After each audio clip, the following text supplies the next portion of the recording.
خواهرم هرگز تلویزیون تماشا نمیکنه. بریم که با 2 قدم این جمله رو ترجمه کنیم. قدم اولمون این بود که تشخیص بدیم چه زمانیه. برای این کار 2 تا راه داریم. راه اولمون اینه که از طریق معنیش بفهمیم. خواهرم هرگز تلویزیون تماشا نمیکنه شبیه یه عادته. ما در مورد این موضوع صحبت کردیم.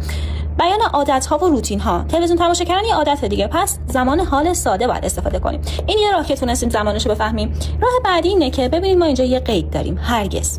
توی صفحه بعدی این موضوع کاملا به شما توضیح داده شده. ببینید توی زمان حال ساده از قیود تکرار استفاده می‌کنیم و اینکه خود قید تکرار هم میتونه نشونه زمان حال ساده باشه. و ما اینجا چی رو داریم؟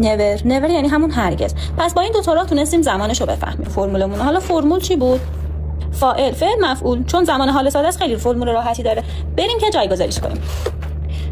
خب خواهرم میشه my sister.